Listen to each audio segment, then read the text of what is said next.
Chicken biryani বানানোর জন্য প্রথমেই চিকেনটাকে ভালোভাবে ধুয়ে নিয়েছি। তারপর তার মধ্যে টক দই, আদা রসুন বাটা, গুঁড়ো লঙ্কা, ধনের গুঁড়ো, বিরিয়ানি মশলা আর কাশ্মীরি লঙ্কার গুঁড়ো দিয়ে ভালোভাবে ম্যারিনেট করে রেখে দিয়েছি। এরপর একটা বাটিতে পরিমাণ মতন চাল ভালোভাবে ধুয়ে সেটাকেও কিছুক্ষণের জন্য ভিজিয়ে রেখে দিয়েছি।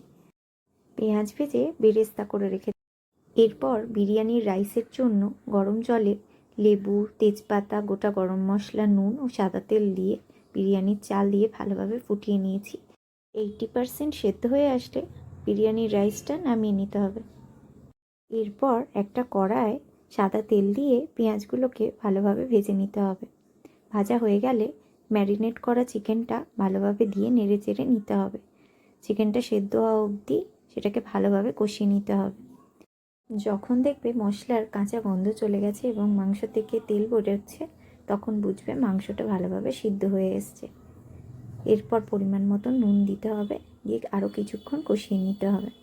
এরপর আমি দুটো বাটিতে জল দুধ নিয়েছি। একটা বাটিতে স্যাফরন দিয়েছি, আরেকটা বাটিতে ফুড কালার মিশিয়েছি। তার সাথে মিঠা আতর, গোলাপ জল, কেওড়া জলও মিশিয়েছি। এরপর সব কিছুটা সাজানোর পালা।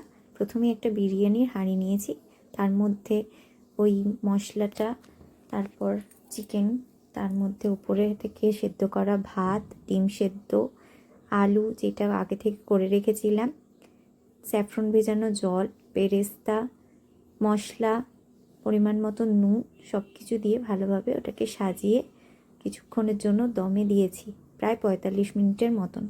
তারপর সেটাকে কিছুক্ষণ রেস্ট নিয়ে তারপর সেটাকে গরম গরম সার্ভ করেছি। দেখতেও ভালো হয়েছিল, খেতেও খুব ভালো হয়েছিল। তোমাদের কেমন লাগলো জানিও।